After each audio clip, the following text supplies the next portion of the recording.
আসসালামু আলাইকুম। ওয়ালাইকুম সালাম। কেমন আছেন? ভালো আছেন? আপনার ঘরে কে আছে আর? আমার স্বামী নাই, পুত নাই, মেয়ে ৩ জন আছে। স্বামী নাই, ছেলে ছেলে নাই, জি না, শুধু ৩টা? মেয়ে। তো আল্লাহর রহমতে আমরা চলেন কেমনে? আল্লাহ চালাই দিয়েছে নাকি? যে যেহেতু আল্লাহর উপরে মনে করেন চলি আমি।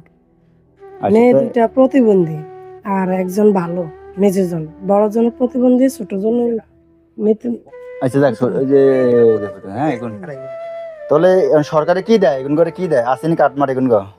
না জ্ঞান নাই, বড় মেয়ের ওই ভাতার কাট আছে। আছে ভাতা কাটবে, যাক একজন দিব সরকারের নিয়ম ধরে এটাই সরকার তাহলে জি। দিছে, মানে এটা আমরা খুশি। সরকারের প্রতি সরকার দিছে, আপনাদের প্রাপ্য যা তা করে দিছে। জি তো এরকম আমরা ওই আলোচনাতে বুঝলো আমাদের একটা সংগঠন আছে, নাম হলো এতিমের বাবা। তো সেখান থেকে আমরা আমাদের সামর্থ্য অনুযায়ী জি আমরা কিছু দেওয়ার চেষ্টা করি মানুষকে। তো এখানে আপনার কথা অনেকে বলছে, আপনার এলাকা যারা আছে যে এখানে একটু আপনারা অসহায় অবস্থা আছেন, জি তো শুনলাম যে আপনার স্বামী নাই বা ৩টা মেয়ে একটু অসহায় অবস্থা আছেন।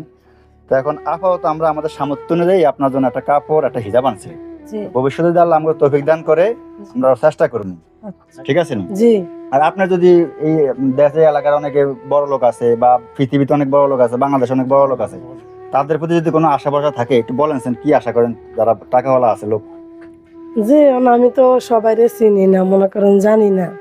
যেহেতু টাকা পয়সা কার আছে না না আছে এটা তারা জানতে পারি না। জি জি জি যার যেরকম দয়া হয় আল্লাহ তারাই দিয়ে যায়, মনে করেন বাড়িতে এনে দিয়ে দেয়া যায়। যাক, আমি অনেকে দেয়া যাক, আলহামদুলিল্লাহ খুশি হইলাম। তাহলে এখনো যদি আরো অনেকে জানে না, এই যে বলছেন জানে না, এখন হয়তো এই ভিডিওর মাধ্যমে করার উদ্দেশ্য এটা যাতে সবাই অনুপ্রাণিত হয়।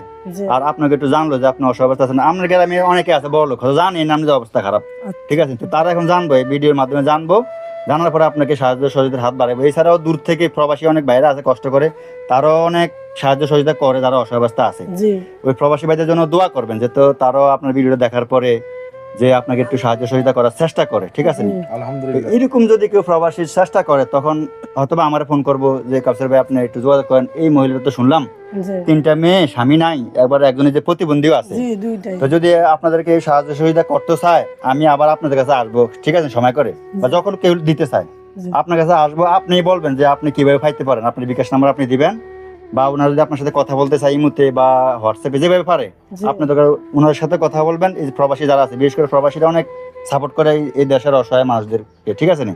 তাহলে আপনি ওই টাইমে বলবেন। এখন আপাতত আমরা এতিমের বাবা সংগঠনের পক্ষ থেকে আমাদের সামর্থ্য অনুযায়ী জি যা আনছি সেই উপটুকুনগুলো হ্যাঁ আমরা এগুলো দিই। এখানে একটু আপনি সবার আপনি নিবেন।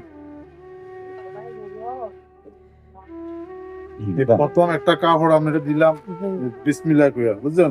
আল্লাহ বিসমিল্লাহ। আর একটা হিজাব হিজাব। দিলাম। এই প্রথম আপনাকে দেওয়া হইলো, তারপর আমরা চেষ্টা করব দেওয়ার জন্য, এবং আমরা আল্লাহ আমাদের সামনে তৌফিক দান করুন। জি যত কিছু করতে পারি আমরা আল্লাহর হুকুম হইলে সামনে আমরা আপনাদের দিকে দেখবো এবং সহযোগিতা করবো। তাহলে এখন এই যে হিজাব দেওয়া হলে উদ্দেশ্য এটা যে আপনি যখন নামাজ পড়লে এটা হিজাব হলে ভালো হয়, এই জন্য একটা হিজাব দিছি। এখন নামাজটা পড়বেন, নামাজ পড়ে আমাদের জন্য এবং দেশের সকল মানুষের জন্য, প্রবাসীদের জন্য দোয়া করবেন। আমরাও আপনার জন্য দোয়া করি কোনো না কোনো উসিলা যাতে আপনি একটু ভালো অবস্থানে চলতে পারেন। আমাদের এই কাজে কি আপনি সন্তুষ্ট নেই না সন্তুষ্ট কেন, বা খুশি নেই? খুশি তো। আচ্ছা, তো দোয়া করবেন, নামাজ কালাম পড়া আল্লাহ যাতে আমাদের মনের ন্যাক আশা কবুল করে, জি ইনশাল্লাহ। তো আজকের মতো আমরা এখানে শেষ করছি। দোয়া করবেন যাতে আমরা আবারও এভাবে সাহায্য সহযোগিতা নিয়ে আল্লাহ আমাদেরকে তৌফিক দান করে আমরা আসতে পারি। জি। আল্লাহ আমিন। হ্যাঁ, তো আসসালামু আলাইকুম, ভালো থাকবেন। আচ্ছা।